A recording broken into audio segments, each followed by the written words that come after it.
Olá, hoje nós vamos iniciar a aula de circuitos grampeadores.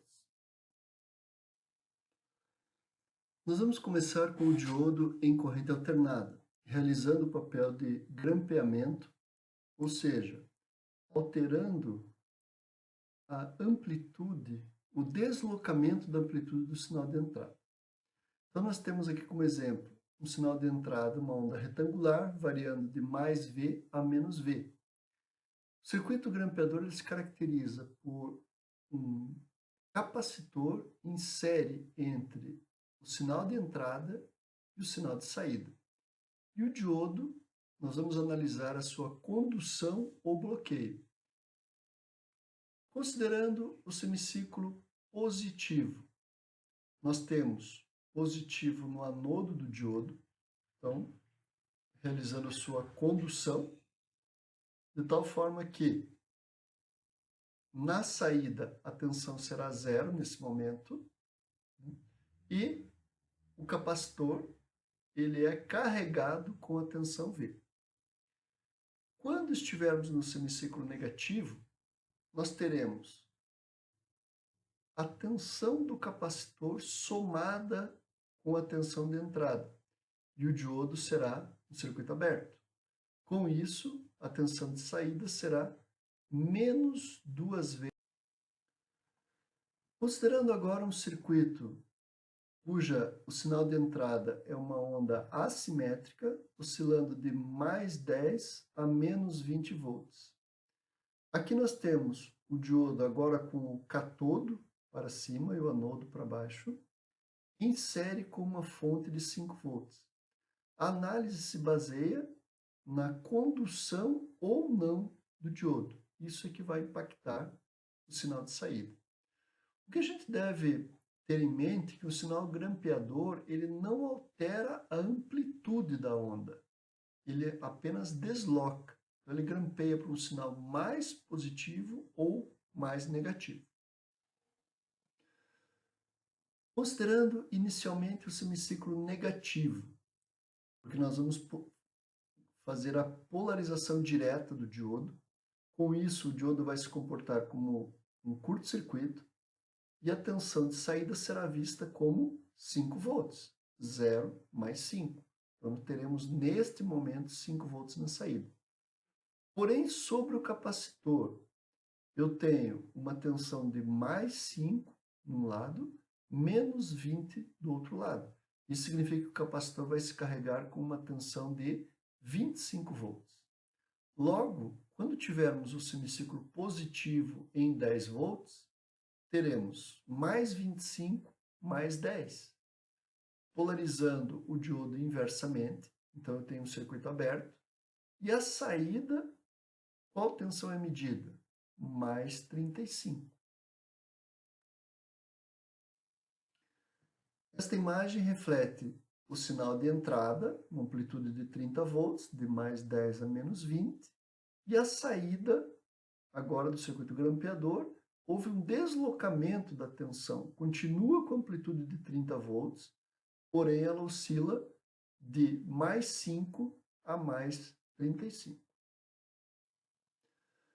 Considerando o mesmo exemplo, só que agora levando em consideração a queda de tensão sobre um diodo de silício. Então, uma queda de 0,7 volts. Então, fazemos a mesma análise. Tensão negativa de 20 volts vai polarizar diretamente, porém, qual que é a tensão de saída? Menos 0,7 mais 5, ou seja, 4,3. Então, nós teremos 4,3 no lado direito do capacitor, menos 20 no lado esquerdo, fazendo com que esse capacitor se carregue com 24,3 volts. Quando estivermos no semiciclo positivo, teremos uma tensão total de 34,3. Logo, a forma de onda de saída continuará com uma amplitude de 30 volts, porém oscilando de 4,3 a 34,3 volts. Analisando outros arranjos possíveis, né?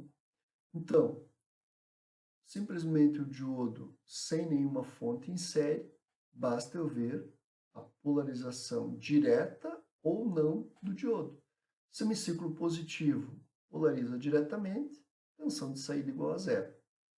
Semiciclo negativo, o diodo vai estar em aberto, a tensão de saída será a tensão no capacitor somado com a tensão negativa de entrada. Então, é menos V menos V. Resulta em menos 2V. Quando temos uma fonte CC em série, o que acontece? Quando o diodo conduzir, a tensão de saída será a própria fonte V. E quando que esse diodo vai conduzir? Quando a tensão de entrada for mais positiva. Então, no semiciclo positivo, teremos V1. Né? E quando que o diodo vai bloquear? Quando a tensão do anodo for mais negativa. Quando isso acontecer, nós temos circuito aberto e a saída resulta a tensão do capacitor somada com a tensão de entrada. Então, menos a tensão do capacitor, menos a tensão de entrada, resultando no valor menos 2V menos V1. Então, a amplitude total continua sendo 2V. Aqui, outra forma, simplesmente invertendo a polaridade do diodo. Então, observem que agora o nosso grampeamento ele assume valores sempre positivos. Por quê? Porque no semiciclo negativo é que esse diodo está conduzindo. Então, no semiciclo negativo da entrada, a saída é igual a zero. No semiciclo positivo, nós temos mais V do capacitor, mais V da entrada, resultando em 2V. Esse circuito é exatamente igual ao que a gente já analisou, ou seja, a amplitude da saída tem a mesma amplitude da entrada, 2V, porém deslocado de V1. Aqui, invertendo a fonte de alimentação, então agora nós temos que, quando o diodo conduz, nós temos na saída menos V. Quando o diodo bloqueia, nós temos uma tensão de saída que vai ser amplitude 2V mais a amplitude em módulo do V1. Então, continua-se com uma amplitude de 2V. Aqui é um caso similar, agora invertendo a polaridade do diodo. Então, de novo, quando que esse diodo vai conduzir? Com o semiciclo de entrada negativo. Então, no semiciclo negativo da entrada, a saída fica limitada a menos V1. E a amplitude continua tendo 2V. Veja que até agora a gente analisou a forma de onda de entrada, uma onda retangular, para ficar mais fácil o entendimento, né, do valor instantâneo, seja positivo ou negativo. Quando a gente considera uma onda senoidal, o que muda é que a onda de saída grampeada, ou seja, com deslocamento positivo ou negativo, também vai seguir o formato de onda de entrada. Mas a nossa análise, quais os valores máximos que ele vai atingir? Máximos e mínimos. Depende do valor máximo e mínimo da onda senoidal. Então, os valores de pico da onda senoidal. Qual que é a amplitude total dessa onda? Pico a pico, 40 volts. Então, a nossa tensão de saída continuará tendo 40 volts. Veja que ela varia de mais 30 a menos 10. Porém, quando o diodo estiver em condução, a tensão de saída será menos 10 volts. Então, o pico negativo, que é quando esse diodo conduz, nós teremos menos 10. E aí basta deslocar a onda em 40 volts, partindo de menos 10 a mais 30. Falando agora de circuitos multiplicadores de tensão. Eles se baseiam nos circuitos grampeadores, só que agora com mais estágios. Vamos pensar esta primeira situação aqui. nós vamos chamar de um circuito dobrador de tensão. Então, o que o diodo D1 está fazendo? Ele está permitindo a condução do semiciclo positivo, de tal forma que o capacitor acumula a tensão de pico da entrada. Quando inverte o semiciclo, então, vamos acompanhar aqui na figura abaixo. Então, no primeiro semiciclo positivo, carrega o capacitor C1 através de D1. Quando passamos ao primeiro ciclo negativo, a tensão C1 se soma à tensão de pico negativo, né, do semiciclo negativo. Com isso, o diodo D1 está bloqueado, mas o diodo D2 está conduzindo. Logo, a tensão menos C1 menos V de pico de entrada, ela aparece sobre o capacitor C2.